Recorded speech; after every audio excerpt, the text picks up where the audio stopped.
Karenanya kita hati-hati ya. Amalan apapun yang kita terima dari ulama-ulama dulu tetap kita amalkan, kita jalankan. Jangan kita hentikan karena ada sebagian kelompok yang bilang bid'ah, bilang sesat. Gak usah. Kita tetap seperti dulu.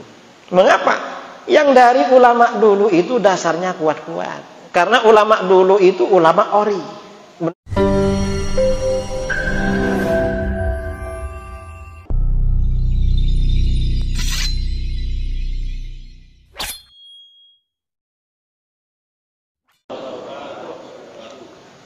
Bismillahirrahmanirrahim. Alhamdulillahi rabbil alamin. Lahul hamdu wa lahul fadlu wa lahul thana'ul hasan. Asyhadu an la ilaha illallah wahdahu la syarika lah.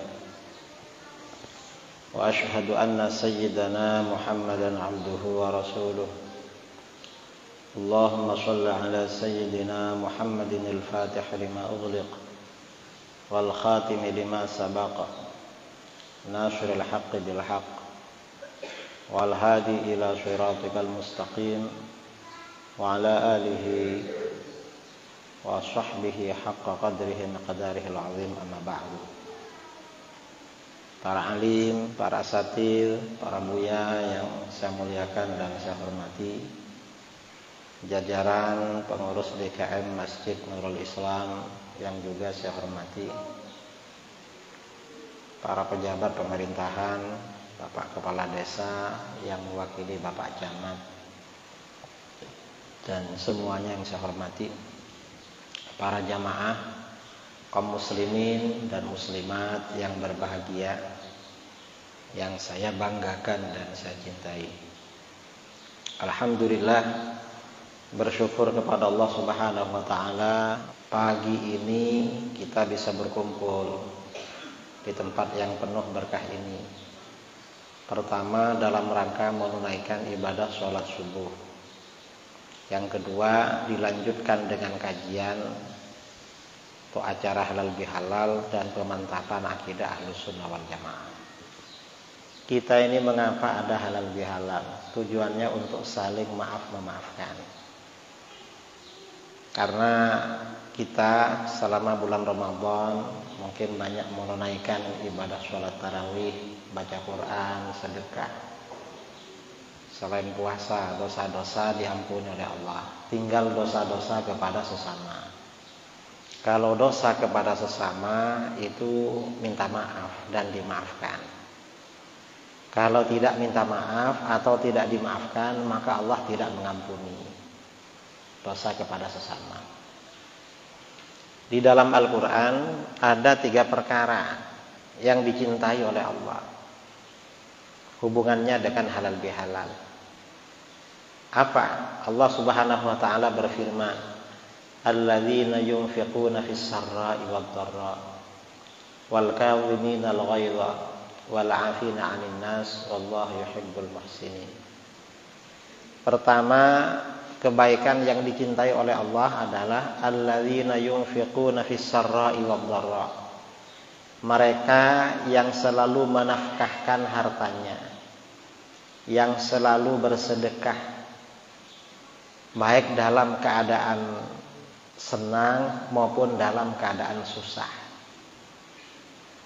Jadi bersedekah yang dicintai oleh Allah itu bersedekah dalam berbagai keadaan.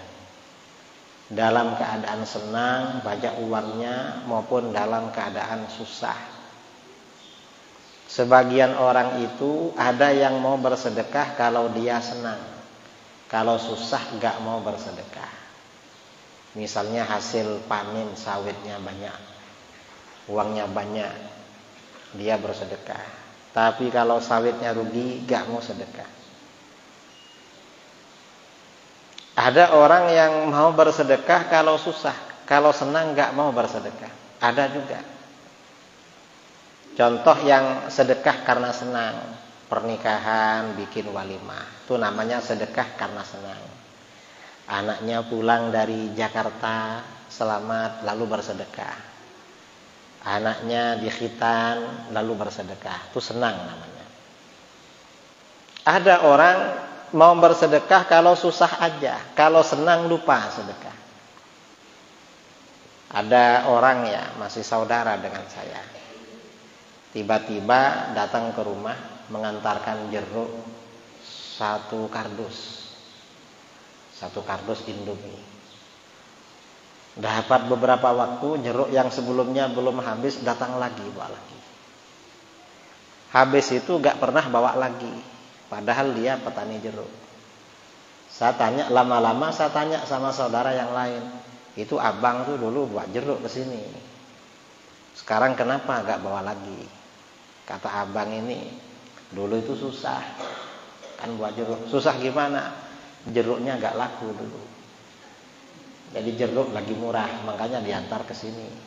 Sekarang nih mahal, lupa sama kamu katanya.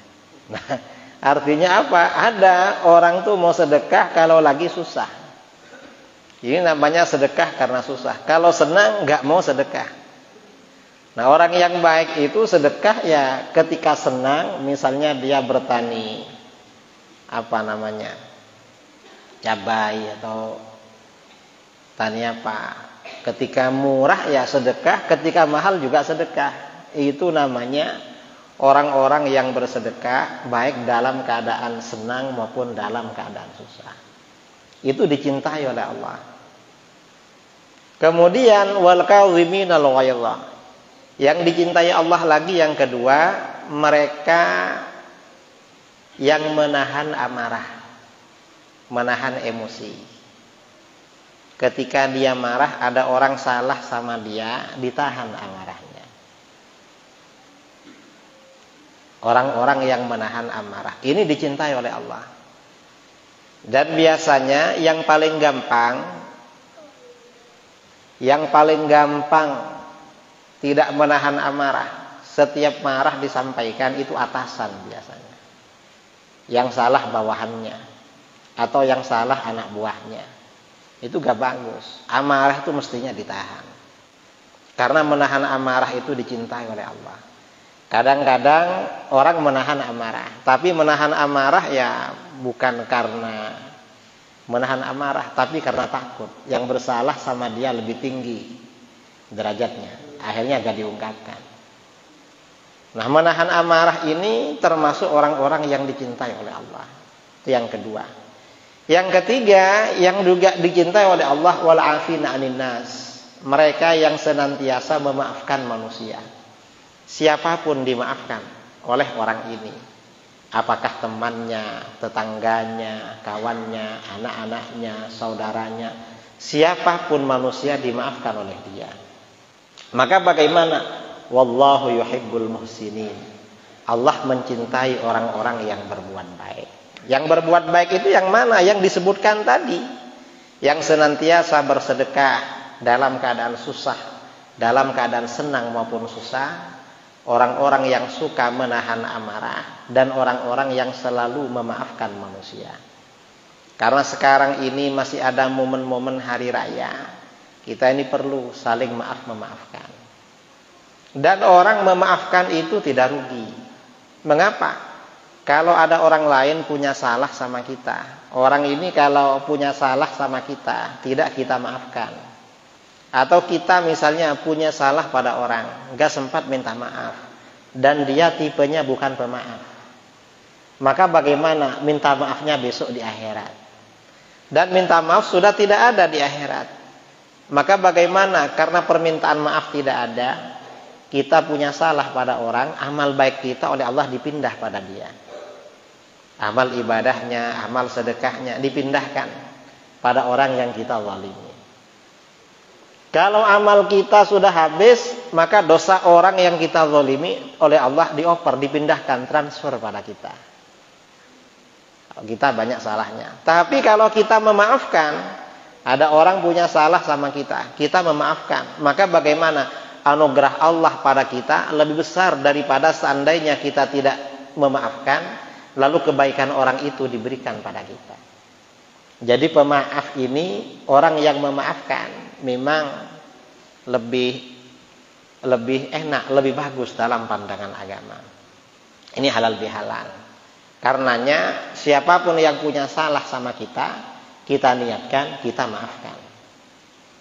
Kita maafkan. Ini masalah halal bihalal. Yang kedua, berkaitan dengan pemantapan akidah Ahlus Sunnah wal Jamaah. Ada sebuah hadis riwayat Abu Dzar, riwayat Ibnu Majah dari sahabat Abu Dzar Al-Ghifari radhiyallahu anhu. Ada 3 perkara.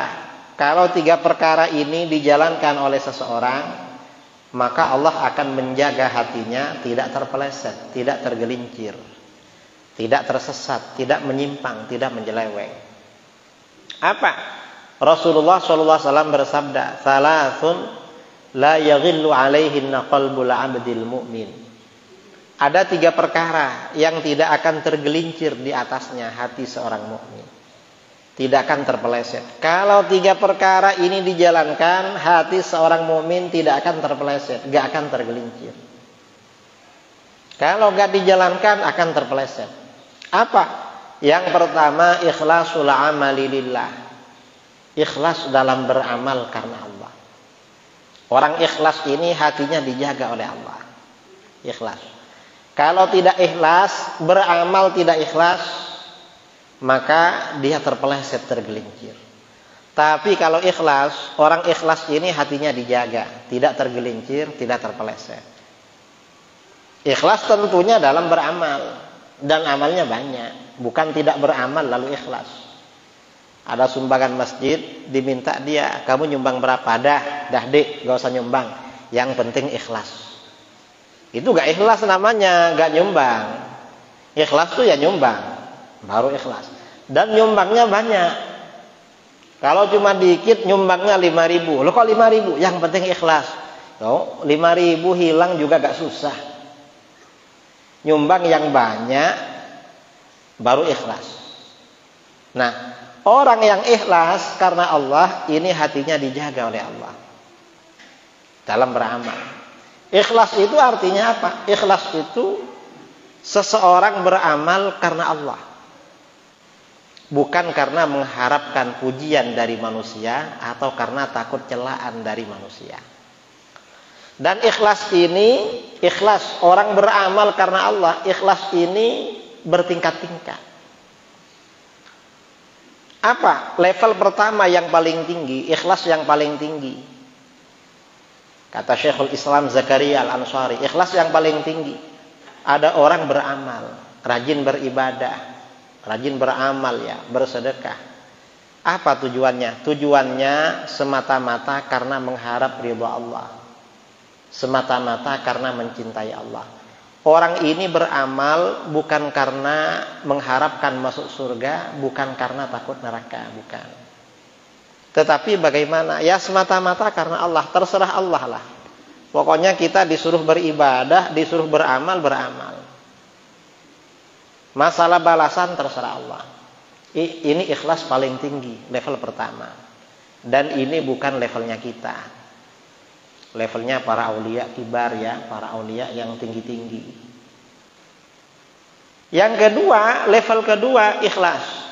Ikhlas beramal karena Allah, tetapi orang ini beramal karena menginginkan, mengharapkan masuk surga dan takut masuk neraka. Ini ikhlas tapi level kedua. Mengapa level kedua? Ini oleh para ulama disebut dengan ikhlasut tujar. Ikhlasnya para pedagang. Kita ini datang ke toko beli barang, tanya berapa harganya. Oh ini 10.000. Ini harganya 10.000.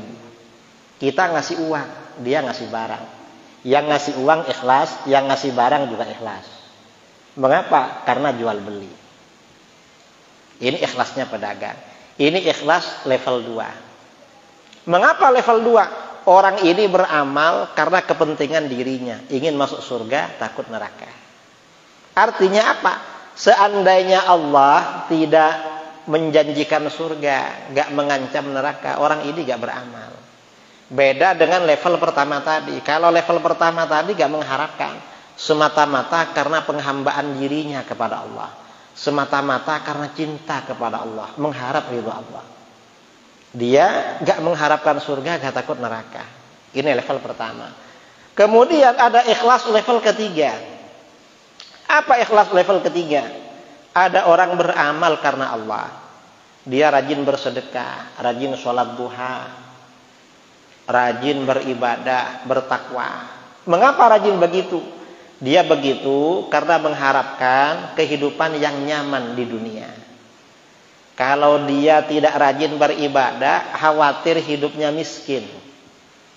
Dia rajin berjamaah. Mengapa? Kalau dia tidak berjamaah, khawatir nanti hidupnya sengsara di dunia. Katanya orang rajin beribadah, hidupnya di dunia enak. Ini ikhlas juga, cuma ikhlas level ketiga. Dan ini ikhlas level yang paling rendah. Mengapa? Karena harapannya di dunia, gak mikir akhirat. Dan memang di dalam dalil-dalil agama ada janji-janji bagi orang-orang yang beribadah yang taat. Cepat kaya, cepat apa, memang ada. Tapi di level ketiga. Level ketiga. Karena harapannya di dunia. Dan ikhlas yang level ketiga ini berpotensi untuk tergelincir, lemah. Mengapa lemah? Misalnya ada orang biasanya gak pernah sholat malam, tiba-tiba sholat malam. Mengapa? Dia datang pada ustadz. Misalnya dia ingin mengejar karir, ingin jadi pejabat, jadi apa. Oh kamu sholat hajat sama tahajud tiap malam, biar nanti kamu dipilih, karena sebentar lagi pilkades misalnya. Akhirnya orang ini rajin sholat malam. Kira-kira kalau nanti dipilih, orang ini masih sholat hajat apa enggak kira-kira?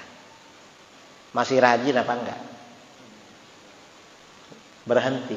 Apalagi kalau enggak terpilih. Atau misalnya ada orang punya hutang. Sowan pada Buya, pada Ustadz. Ustadz, saya ini punya hutang Ustadz. Gimana? Apa amalannya biar cepat lunas hutang saya?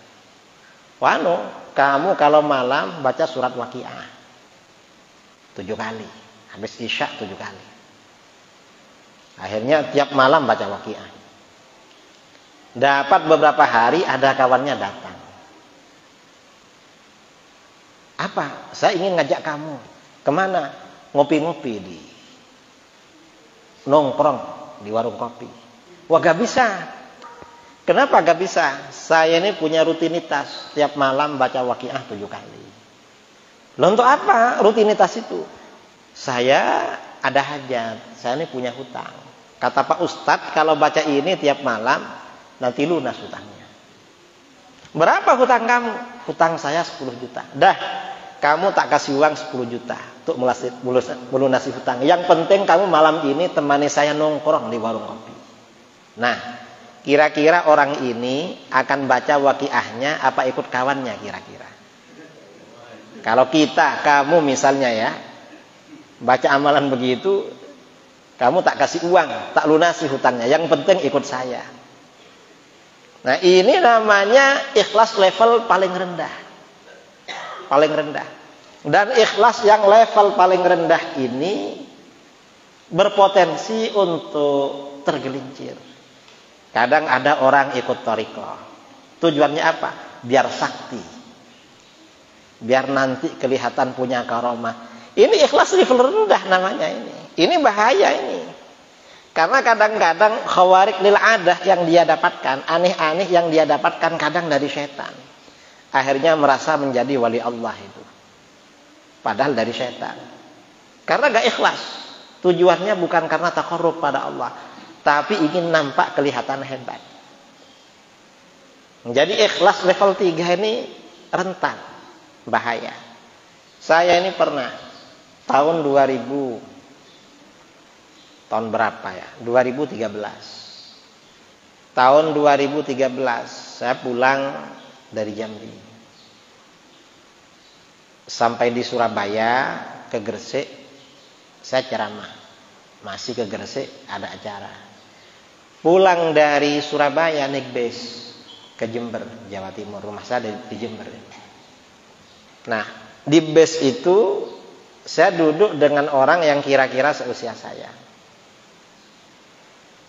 Tiba-tiba orang ini nyapa saya, ngajak kenalan, "Bang, boleh kenalan?" "Oh, boleh." "Abang siapa?" "Saya Idrus."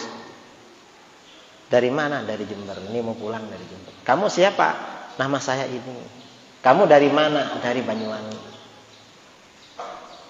Setelah itu dia tanya pada saya, "Abang ini pulang dari mana?" "Saya dari Gresik." "Ada acara apa?" Pertanyaannya detail sekali. Saya mau jawab, saya ini kiai, penceramah. Gak enak bilang begitu. Hanya saya bilang, ya gak ada lah silaturahmi jalan-jalan. Lalu saya tanya juga sama dia, gak ada apaan. "Kamu dari mana?" "Saya dari ini, di Kediri. Ada satu tempat, tempatnya aliran sesat di Kediri. Saya di tempat ini di Kediri."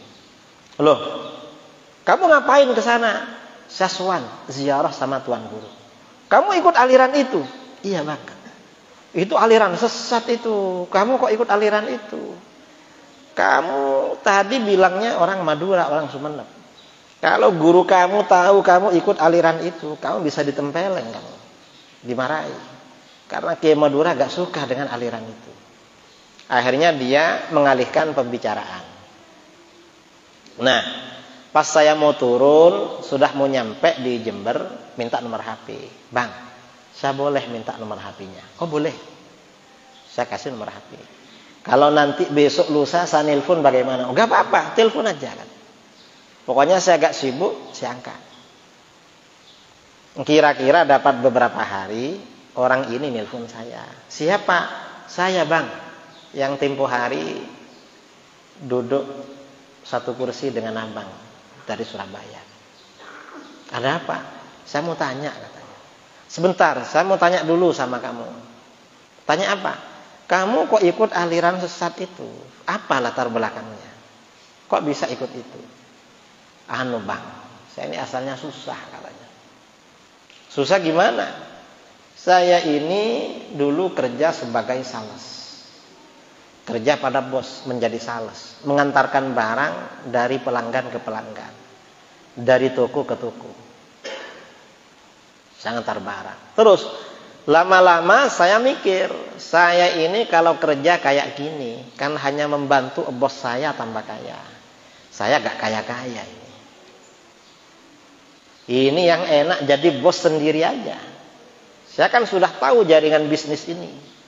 Akhirnya apa? Karena saya ingin kaya, ingin jadi bos, biar kaya sendiri. Saya ambil uang di bank, sekian ratus juta.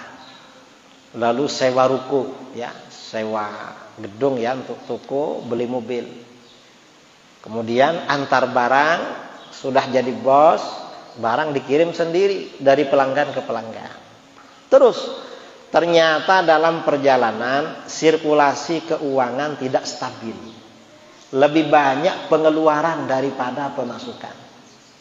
Ini mungkin karena usahanya langsung tinggi, bukan dari bawah. Akhirnya apa? Bangkrut. Setoran ke bank macet, kredit macet. Hutang ratusan juta, kreditnya macet.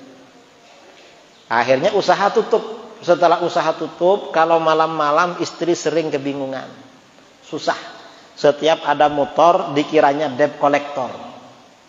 Datang mau menyita. Akhirnya apa? Di tengah kebingungan itu jumpa dengan orang-orang. Apa katanya? "Kamu kalau ingin cepat lunas hutangnya ikut aliran ini. Kamu cepat lunas." Akhirnya ikut katanya. Saya tanya sama dia, "Sudah berapa persen yang kamu bayar dengan ikut aliran itu?" Nah, itu masalahnya. Saya disuruh sowan terus. Tapi saya gak ada solusi. Hutang nambah lagi. Akhirnya kamu keluar dari aliran itu. Itu bukan solusi. Kamu kerja yang betul.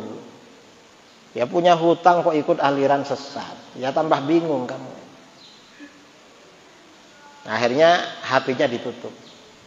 Kira-kira dapat 2 bulan nelpon lagi. Mungkin sumpek ya. Mungkin kelihatan saya itu di mobil, di bus itu kelihatannya kayak senang. Ya, mungkin pengusaha atau apa gitu. Akhirnya nelpon lagi. Setelah nelpon saya tanya, "Kamu masih ikut aliran sesat itu?" "Enggak, Bang. saya sudah keluar. Kenapa keluar? Katanya disuruh keluar. Ya keluar katanya. Cuma gimana ini? Saya masih sumpah. Solusinya gimana? Akhirnya pas hari raya datang ke rumah sama istrinya sama anaknya naik motor dari Banyuwangi. Nelpon, "Bang, saya mau ke Jember ke tempat abang." "Oh ya, rumah saya di sebelah sini, saya mau pulang. Saya lagi silaturahmi pulang." Habis itu yang ngobrol-ngobrol, kemudian kita kasih kiat-kiat. Setelah itu pulang, setelah itu gak pernah nelpon lagi pada saya. Ya semoga baik-baik saja. Saya gak tahu apakah handphonenya hilang atau dijual atau gimana, gak tahu. Nah, cuma ini artinya apa? Artinya ikhlas itu kalau tidak kuat itu bahaya. Kalau orang beramal semata-mata karena kepentingan dunia itu bahaya, bisa tertipu. Bisa tertipu. Ada orang ikut jamaah thariqah, ikut wiritan. Tujuannya biar kelihatan sakti. Itu ikhlasnya rendah itu bahaya. Karena nanti bisa-bisa disesatkan oleh setan, dikasih kesaktian. Padahal kesaktiannya dari setan, akhirnya merasa waliullah. Nanti ngaku jadi Imam Mahdi. Jadi ya macam-macam lah. Ya orang-orang yang begitu itu kadang-kadang memang ikut wiritan awal mulanya. Lalu kelihatan perkara yang aneh-aneh, pengakuannya tinggi banget. Lebih tinggi dari yang dia miliki. Itu bahaya. Ini bahayanya ikhlas level 3. Nah mengapa ikhlas level 3 ini bisa terjadi? Ikhlas yang seperti ini bisa terjadi itu karena imannya lemah. Karena keyakinannya lemah. Lemah pada apa? Ya lemah imannya pada takdir Allah. Bahwa apa yang akan dia peroleh sudah ditakdirkan oleh Allah. Akhirnya dia beribadah, rizki yang akan kita dapatkan itu ada catatannya semua. Seandainya kita rajin beribadah, itu gak bertambah saudara. Ibadahnya, rizkinya ya gitu aja, gak bertambah. Karena ibadah kita juga dari Allah, bukan dari kita sendiri. Rizki kita juga dari Allah. Dan ini perlu ditanamkan, ikhlas seperti ini perlu ditanam. Kalau orang ini keyakinannya lemah, imannya lemah, bahaya. Bisa-bisa terpeleset, tergelincir. Akhirnya apa? Orang yang imannya lemah, keyakinannya lemah, kadang-kadang melakukan kemaksiatan. Ini diceritakan ya. Ada kitab namanya Sirrul Alamain wa Kashfu Ma Fid Darain, karangan Imam Al-Ghazali. Sayyidina Ali bin Abi Thalib pernah berangkat ke masjid. Naik onta. Sampai di depan masjid ada anak muda duduk-duduk di situ. Ontanya dititipkan. "Hai anak muda, tolong onta saya kamu pegang. Kamu jaga, dipegangin. Saya mau sholat." Sayyidina Ali masuk ke masjid. Sayyidina Ali berniat, nanti anak muda ini mau saya kasih upah kendalinya onta, talinya. Talinya onta tak hadiahkan. Sayyidina Ali lagi gak bawa uang. Sayyidina Ali sholat. Selesai sholat, begitu keluar dari masjid, ya, menghampiri ontanya, ternyata anak muda yang jaga ontanya gak ada. Wah, mana yang jaga ini? Begitu melihat leher ontanya, talinya gak ada juga loh. Talinya kemana juga ini? Yang jaga gak ada, tali kendalinya hilang. Akhirnya Sayyidina Ali pulang bawa ontanya.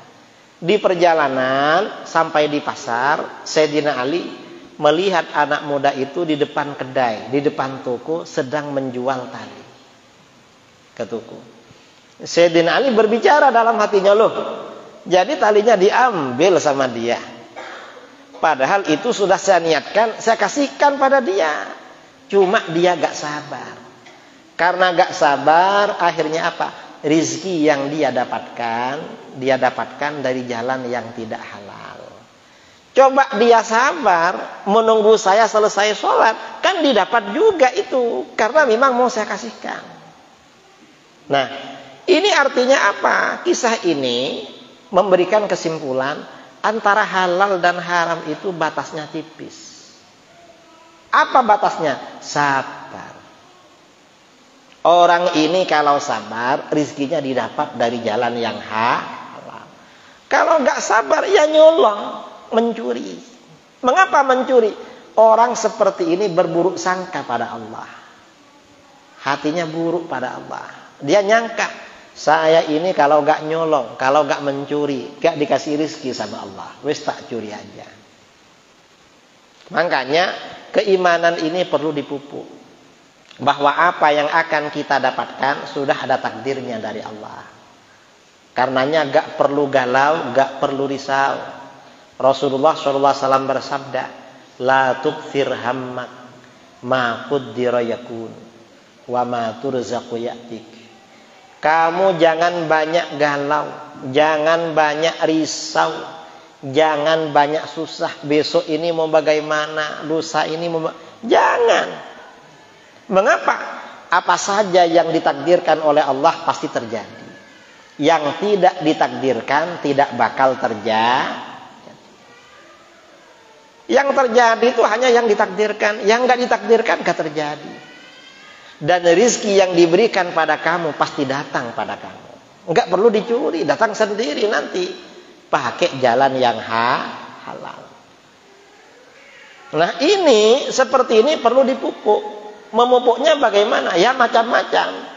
Di akhir zaman ini memang oleh guru-guru kita, para ulama, dianjurkan sering berkumpul dengan orang-orang soleh.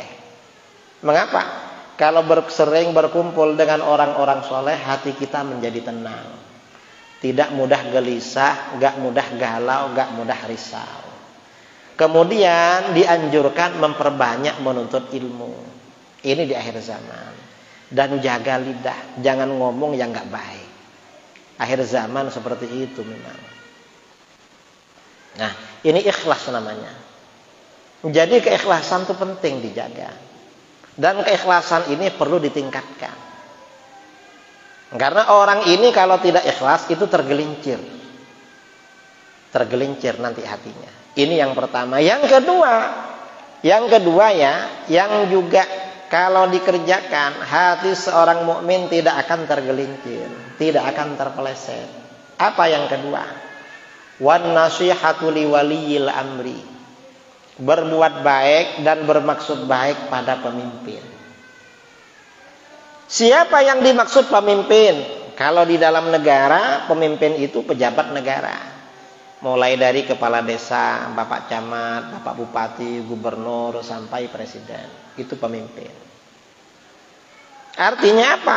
Kita gak boleh punya keinginan, punya upaya untuk merongrong kekuasaan penguasa.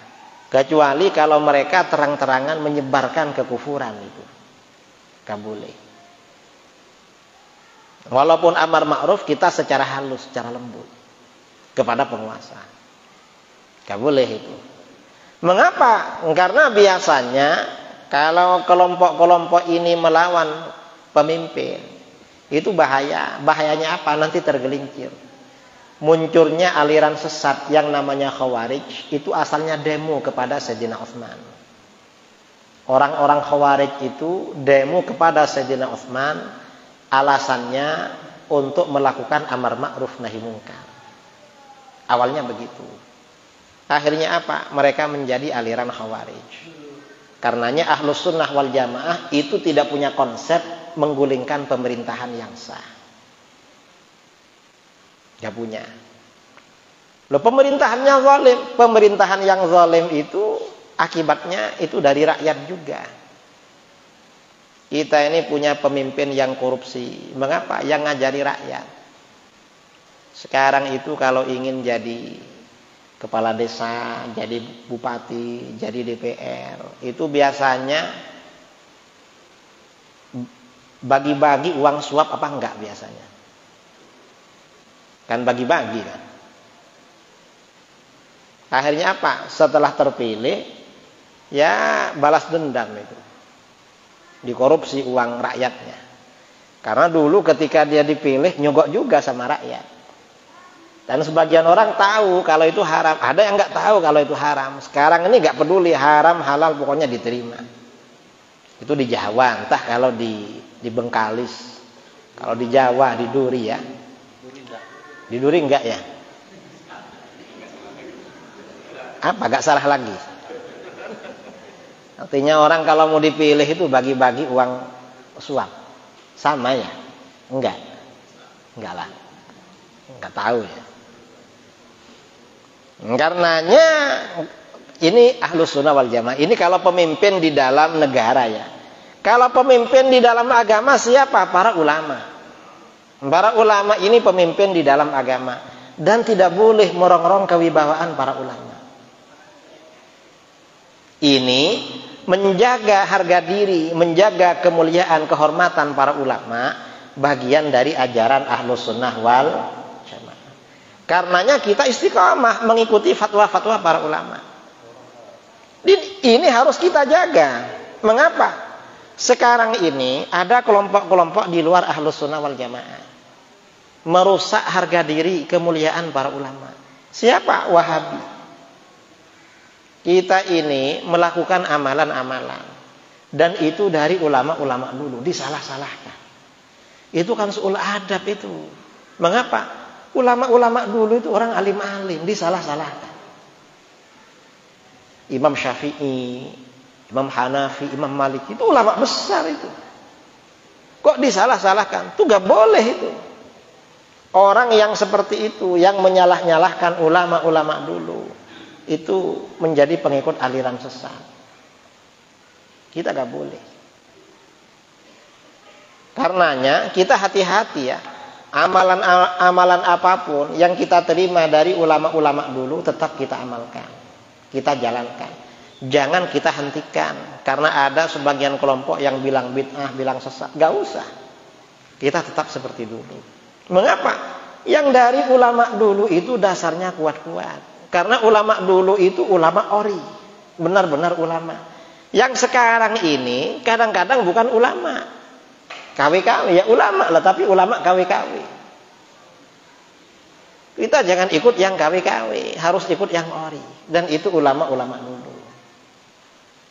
Ustadz-ustadz sekarang yang fatwanya aneh-aneh, nyeleneh-nyeleneh.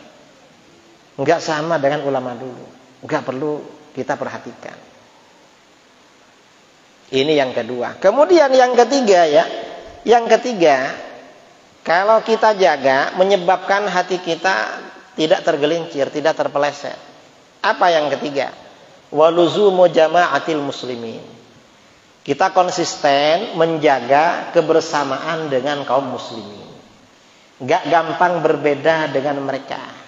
Gak gampang berselisih dengan mereka. Artinya kita mengikuti mayoritas umat Islam. Mengapa menjaga kebersamaan?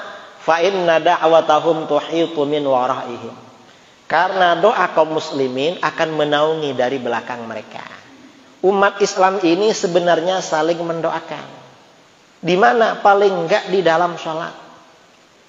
Ketika kita baca tahiyat ya. Assalamu alayka ayyuhan nabi wa rahmatullah wa barakatuh. Salam penghormatan semoga tercurahkan kepada engkau wahai Nabi. Rahmat Allah dan berkah-berkahnya. Assalamu alayna. Lalu salam sejahtera semoga tercurahkan pada kami. Kami itu siapa? Saya dan umat Islam yang lain. Itu kan doa selamat. Selamat untuk saya dan orang lain. Artinya apa? Setiap ada orang sholat, selain mendoakan dirinya, juga mendoakan orang lain. Kita ini, walaupun agak nakal ibadah, tapi dapat keberkahan doa saudara-saudara kita yang rajin sholat. Selamat kita di akhirat.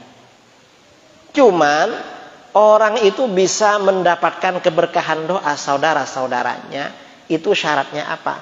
Menjaga kekompakan, kebersamaan dengan kaum muslimin. Artinya apa? Tidak menimbulkan perpecahan di antara umat Islam. Artinya apa?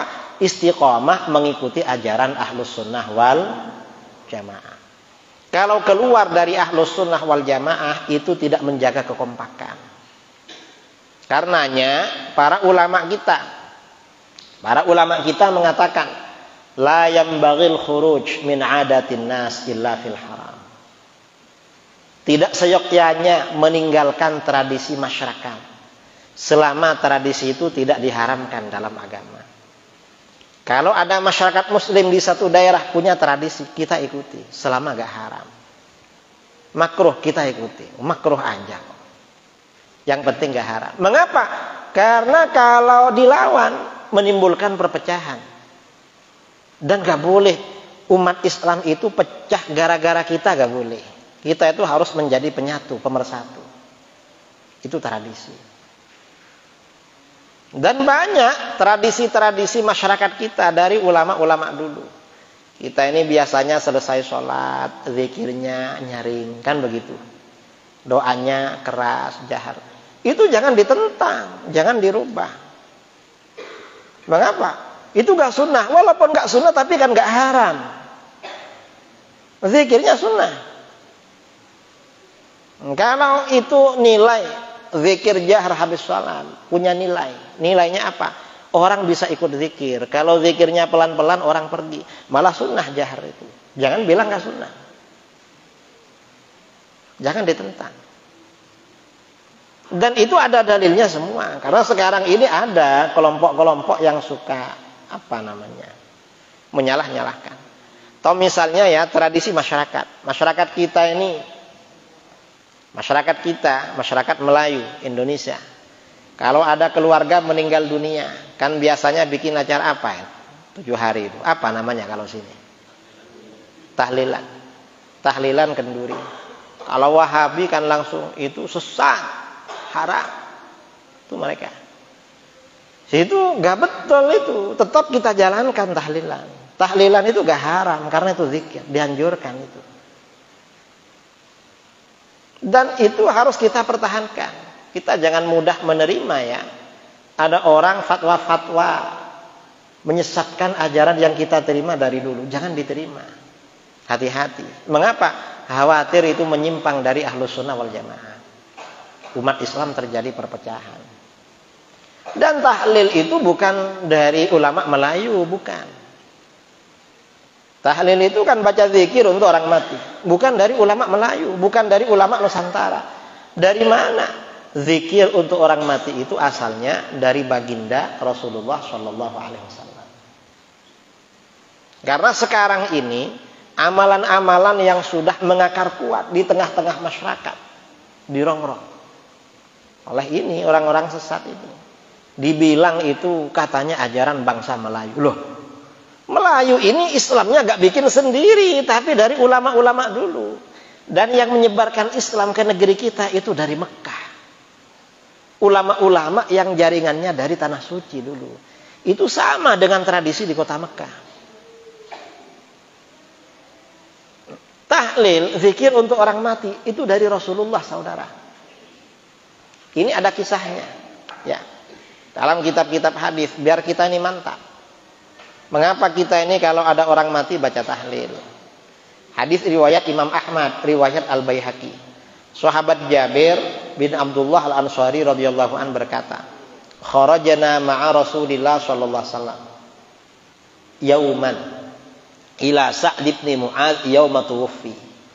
Kami pergi bersama Rasulullah sallallahu alaihi wasallam pada suatu hari menuju kediaman sahabat Sa'ad bin Mu'adz pada hari ia meninggal dunia. Ada sahabat meninggal dunia, lalu orang-orang ramai-ramai takziah ke sana bersama Rasulullah. Falamma shalla alaihi Rasulullah sallallahu thumma dufina wa suwiya alaihi turab. Setelah Rasulullah mensolatkan jenazahnya, jenazah dikubur dalam tanah, lalu tanah ditutup rata, ya, kuburannya ditutup rata dengan tanah. Jalasa Rasulullah sallallahu fawqa qabri. Rasulullah gak langsung pergi, tapi Rasulullah masih duduk-duduk di atas kuburannya. Apa yang beliau lakukan? Faqal subhanallah tawilan. Lalu Rasulullah membaca subhanallah dalam waktu yang lama. Subhanallah, subhanallah, subhanallah, subhanallah, lama bacanya. Tsumma qala Allahu akbar, fasabbahna ma'ahu. Para sahabat baca subhanallah. Tsumma qala Allahu akbar. Lalu Rasulullah baca takbir. Allahu akbar, Allahu akbar.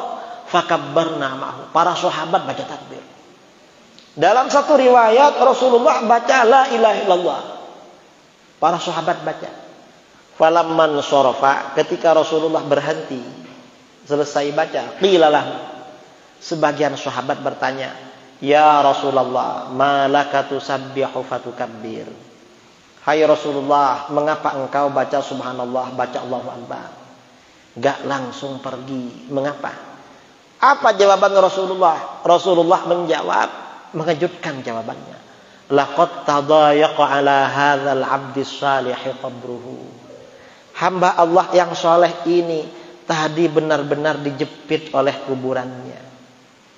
Ada orang soleh dijepit kuburan. Kira-kira yang gak soleh bagaimana, saudara? Kira-kira. Kata Rasulullah, ini orang soleh dijepit kuburan. Hatta khasyitu alla yufarraja'an. Aku khawatir orang ini gak dilepas dari jepitan kubur. Karenanya Rasulullah baca zikir hatta farrajallahu an, hingga Allah melepasnya dari jepitan kubur. Berdasarkan hadis ini, kata para ulama, zikir yang kita baca untuk orang mati itu bermanfaat. Jangan dikira gak ada gunanya. Ini sahabat yang meninggal ini orang soleh, yang bersaksi kalau beliau soleh itu Rasulullah. Coba yang bersaksi tetangga, kan tidak sevalid saksinya Rasulullah kan. Itu Rasulullah yang bersaksi. Kalau Rasulullah yang bersaksi itu pasti, saudara, pasti soleh ini. Dan ini sahabat Sa'ad bin Mu'adz ini meninggal. Meninggalnya karena apa? Kira-kira 2 bulan atau sebulan sebelumnya, kota Madinah diserbu orang-orang musyrik. Karena tentara musyrik yang mau menyerbu ini banyak, Rasulullah gak mungkin menghadapi mereka keluar. Karena penduduk Madinah gak ramai, umat Islam sedikit mas waktu itu. Akhirnya apa? Rasulullah mendapat usulan dari sahabat Salman Al-Farisi untuk menggali parit di sekeliling kota Madinah. Disebut dengan perang Khandaq, perang parit. Jadi parit ini memanjang ya sekitar Madinah. Paritnya lebar dan dalam. Kira-kira tentara musuh gak bisa masuk. Kalau masuk mereka terperangkap, nanti dipanah atau diapa begitu. Nah, sahabat Sa'ad bin Mu'adz ini pada waktu perang Khandaq karena kena senjata musuh. Ada panah atau tombak kena beliau, akhirnya pendarahan. Pendarahan itu, setelah pendarahan dapat 1 bulan, kira-kira 1 bulan atau 2 bulan meninggal karena pendarahan itu. Beliau gak dibilang mati syahid karena meninggalnya setelah selesai peperangan. Orang itu dibilang mati syahid kalau meninggalnya pas waktu perang. Kalau ada orang waktu perang kena senjata musuh, perang selesai, bawa pulang lalu dia meninggal, bukan syahid namanya. Karena perang sudah selesai. Ini setelah itu pendarahannya luar biasa, akhirnya sakit lalu meninggal. Ini dijepit oleh alam kubur. Dan orangnya soleh. Yang kira-kira yang gak soleh bagaimana? Saudara kira-kira berani gak dibacakan tahlil ketika meninggal? Siap? Siap gak dibacakan tahlil? Gak siap. Kita ini ingin dibacakan tahlil. Yang soleh aja dibacakan, apalagi yang gak soleh. Walaupun namanya Pak Soleh. Ini sahabat Sa'ad bin Mu'adz. Artinya apa? Zikir yang kita baca untuk orang mati itu bermanfaat. Karenanya oleh para ulama dibuatkan acara tahlil. Dan tahlil itu yang paling bagus di kuburan, bukan di rumah. Mengapa? Setelah dimakamkan dibacakan talqin. Karena orang ini kan tanya jawab kan. Dan almarhum ini dengar suara dari luar itu, dengar. Karenanya dianjurkan untuk dituntun biar jawabannya lancar. Oh, itu jawabannya. Jadi malaikat datang, malaikat tanya begini, saya tahu jawabannya. Tadi ada yang ngajari, gini jawabannya. Diterima itu, yang penting jawabannya benar walaupun hasil talqin. Kalau di ujian sekolah kan nggak boleh begitu. Ujian alam kubur nih enak saudara. Walaupun jawabannya hasil nguping diterima. Karena rahmat Allah bagi orang mukmin luar biasa itu. Habis itu dibacakan tahlil. Mengapa dibacakan tahlil? Agar kalau dijepit gak lama-lama itu. agar azabnya diringankan oleh Allah. Cuman kita ini biasanya kan tradisi ya, kalau di Duri ini orang mati dikubur jam berapa? Jam 10 ya, jam 9 situasi.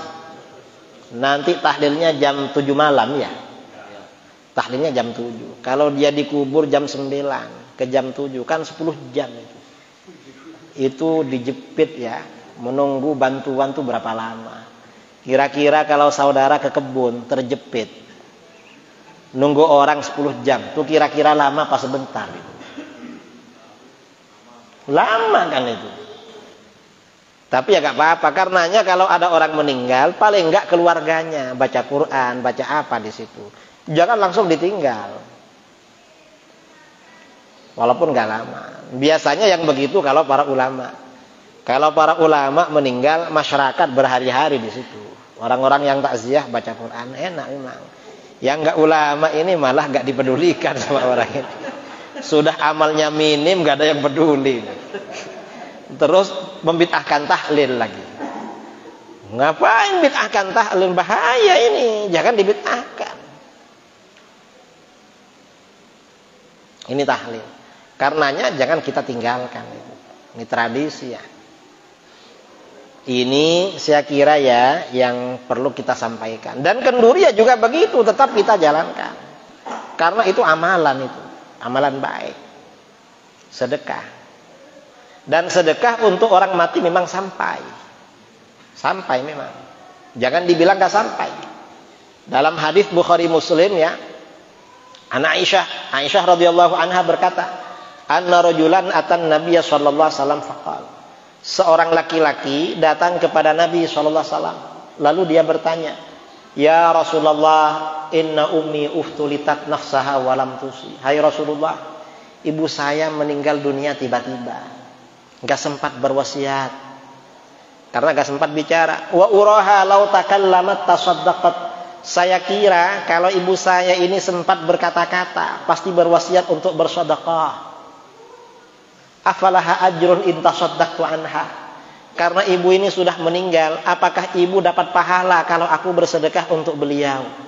Apa jawaban Rasulullah? Rasulullah menjawab, "Na'am, iya. Ibumu dapat pahala kalau kamu bersedekah untuk ibumu." Nah, ini artinya apa? Sedekah untuk orang mati, pahalanya itu sampai. Jangan dibilang nggak sampai. Nah, lalu mengapa kita ini sedekahnya kenduri? Pakai makanan, minuman. Karena Wahabi yang anti sedekah, begitu disampaikan hadis ini bingung. Karena bingung, akhirnya apa? Kata Wahabi, ini Wahabi kirim video pada kita. Gak apa-apa sedekah untuk orang mati. Lu katanya dulu haram, sekarang gak apa-apa. Enggak, gak apa-apa. Terus, yang penting jangan pakai makanan, jangan pakai minuman. Pakai apa? Kalau mau sedekah untuk orang mati, bangun masjid. Loh, suruh bangun masjid saudara. Kalau setiap ada orang mati dibangun masjid, kira-kira di kampung sini masjidnya ada berapa ya? Kan jadi masjid semua negeri kita. Gak boleh jadi masjid semua. Kalau jadi masjid semua ya gak ada jamaahnya saudara. Ngawur mereka. Suruh bangun masjid. Para ulama dulu ini pakai kenduri, pakai makanan dan minuman. Itu gak ngawur saudara. Mengapa pakai minuman? Karena di dalam kitab-kitab fikih kata para ulama, afdhalus shadaqah al-ma'. Sedekah yang paling utama, paling besar pahalanya, nomor 1 itu air. Yang nomor 2 tsummat ta'am, di bawahnya adalah makanan. Karenanya itu yang ditradisikan oleh ulama dulu. Sedekah paling utama. Mengapa begitu? Mengapa air? Karena ketika seorang sahabat Sa'ad bin Ubadah, ibunya meninggal dunia, bertanya kepada Rasulullah, "Ya Rasulullah, ayyus shadaqati a'jabu ilaik?" Hai Rasulullah, sedekah apa yang paling engkau senangi, paling besar pahalanya untuk ibu saya? Apa jawaban Rasulullah? Rasulullah menjawab, "Al-ma', air." Jadi air yang paling besar pahalanya. Dan sedekah air ini jangan diremehkan. Mengapa? Kadang-kadang gara-gara sedekah air dosa besar diampuni oleh Allah. Dosa besar saudara diampuni. Karena dalam hadis Bukhari Muslim ya, dari Abu Hurairah radhiyallahu anhu, Rasulullah sallallahu alaihi wasallam bersabda, "Bainama kalbun yutifu bi raqiyatin, qad kada yaqtuluhul 'atash." Ketika ada seekor anjing mengelilingi sumur, anjing itu benar-benar hampir mati karena kehausan. Idra'athu baghiyun min baghaya Bani Israil. Tiba-tiba seorang pelacur Bani Israil melihatnya. Ini kejadian sebelum Islam dulu di Timur Tengah. Timur Tengah tuh gersang, nggak ada air, jarang ada air. Ada pelacur pulang kerja. Pelacur itu biasanya kerjanya malam pas siang. Kalau pelacur dulu kerjanya malam. Kalau sekarang tambah parah. Kadang siang malam.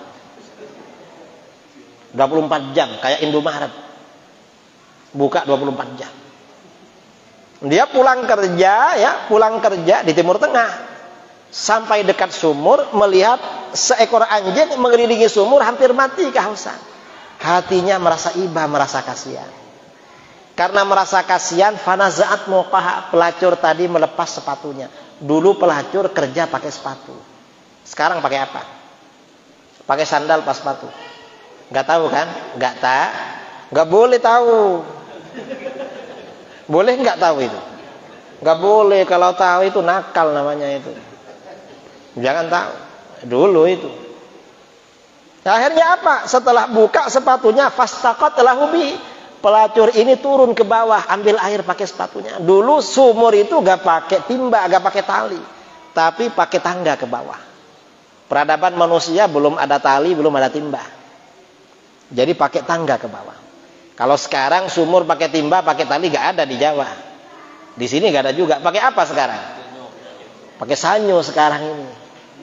Generasi sekarang gak tahu sumur yang pakai timba, pakai tali karena sudah gak ada. Setelah ambil air dari bawah, fasaqat hubi, dia kasih minum anjing itu pakai sepatunya. Selesai ngasih minum anjing, anjingnya ada segar, dia pulang. Sampai di rumah, mungkin karena kena vaksin banyak sekali, malamnya mati dia, meninggal. Apa yang terjadi? Gara-gara ngasih minum anjing, kata Rasulullah, faghufira laha bihi, Allah ampuni dosanya sebab ngasih minum anjing. Gara-gara ngasih minum anjing, seorang pelacur dosanya diampuni. Padahal anjing saudara yang dikasih minum. Apalagi kalau yang dikasih minum itu manusia. Karenanya kata Imam Al-Qurtubi, kalau kamu merasa banyak dosanya, kamu merasa banyak dosa, yang senang ngasih minum. Mengapa? Pelacur aja diampuni, padahal ngasih minum pernah ngasih minum anjing? Pernah? Gak pernah, karena di duri anjing gak ada yang haus. Kan banyak air di sini. Tapi kira-kira seandainya ada anjing mendekat, kira-kira diambilkan apa? Diambilkan kayu, batu. Mengapa? Anjingnya ini ikut Wahabi. Bukan Ahlus Sunnah ini anjing. Padahal anjingnya lapar, haus. Nah, berdasarkan hadis ini kata para ulama, orang ngasih makan, ngasih minum hewan ternak, itu dosanya dikurangi oleh Allah. Saudara punya ayam, punya kambing, kasih makan, kasih minum, dosanya dikurangi oleh Allah. Karenanya kalau banyak dosanya, yang banyak ayamnya. Tapi kasih makan, jangan makan punya tetangga, gak boleh itu. Padahal itu ngasih minum hewan. Apalagi kalau yang dikasih makan, dikasih minum itu manusia. Karenanya bapak-bapak ini ya, ngasih nafkah istrinya, ngasih nafkah anaknya, dosanya dikurangi oleh Allah. Karenanya jangan sampai gak punya istri, gak punya anak, jangan. Mengapa? Agar dosa-dosa diampuni. Kalau dosanya banyak, tambah anaknya. Buat anak lagi deh, kenapa? Dosa ini biar enteng. Karena ngasih belanja. Kalau masih banyak lagi dosanya, gak apa-apa, tambah istrinya. Mengapa? Untuk ngurangi dosa. Istrinya protes, abang kawin lagi. Ma, saya ini banyak dosa. Katanya, kata Pak Ustadz, ngasih belanja istri ini kayak mama kan dikurangi. Cuma kalau mama yang ngurangi, kapan habisnya? Abang nih banyak dosa, maklumilah, abang nih banyak dosanya, mah gitu. Ini berarti suaminya ahlus sunnah wal jamaah. Untuk ngurangi dosa, saudara. Ngasih belanja. Kemudian di bawah sedekah minum, ini sedekah makan. Karenanya ya jangan ditinggalkan. Kalau ada tetangga lewat, ajak singgah di rumah. Apa? Untuk kita kasih minum.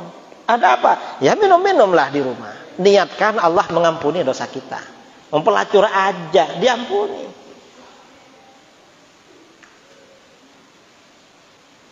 Nanti kalau tamunya cuma sebentar, kasih air mineral. Tapi kalau tamunya agak lama, jangan air mineral. Kasih kopi, kasih apa gitu. Apalagi tamunya rokokan. Nanti kalau masih lama lagi tamunya, kasih bandre. Ada telurnya. Masih lama lagi, keluarkan,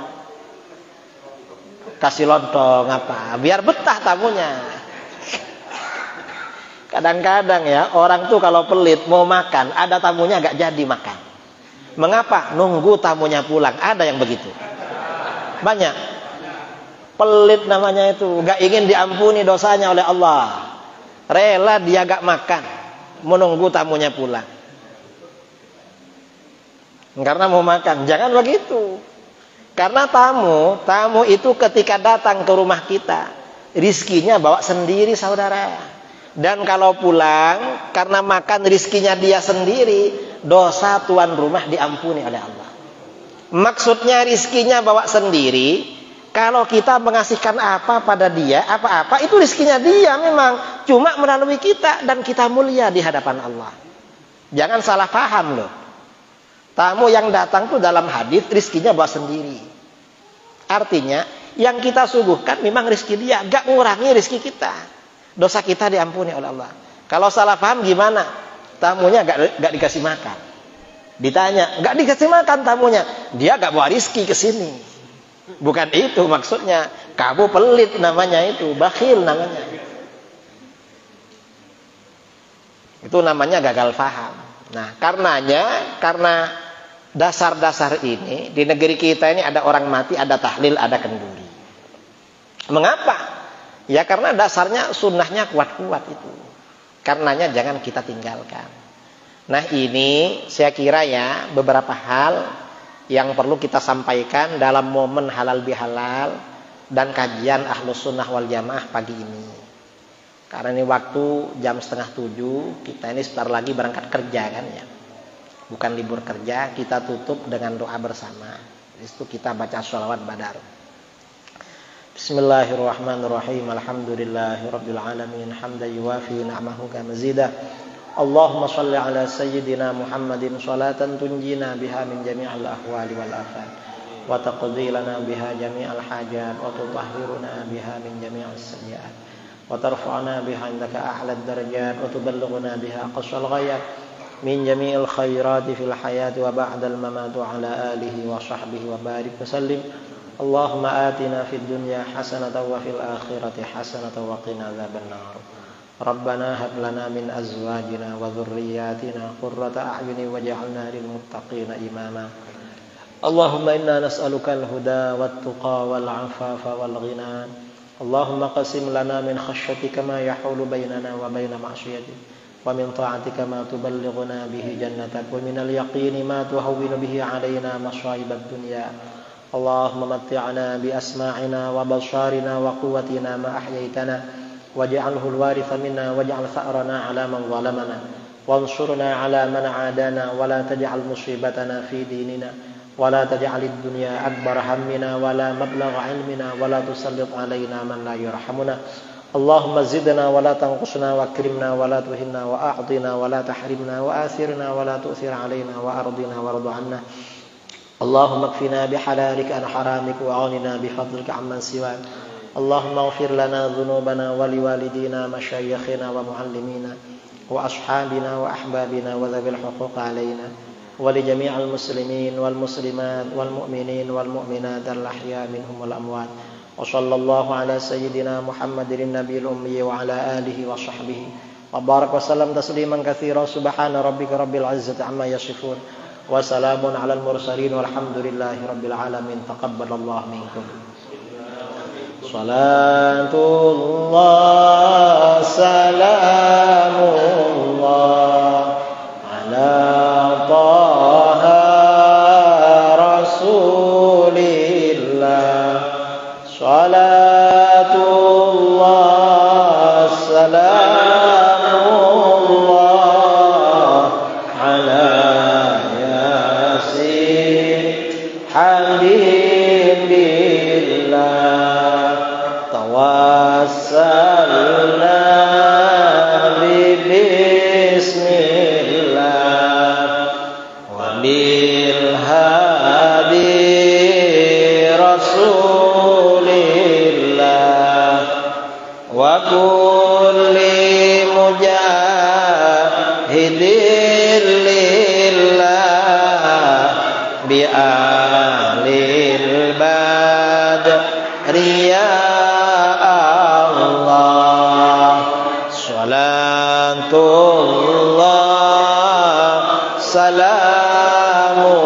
salamullah ala taha rasulillah. Salatullah salamullah ala yasin habibillah. Ilahi salimil ummah minal afati wan niqamah wa min hamni wa min ghummah bi ahlil badri ya Allah. Salatullah salamullah ala taha rasulillah. Salatullah salamullah ala yasin habibillah. Dari saya kurang lebihnya mohon maaf. Assalamualaikum warahmatullahi wabarakatuh.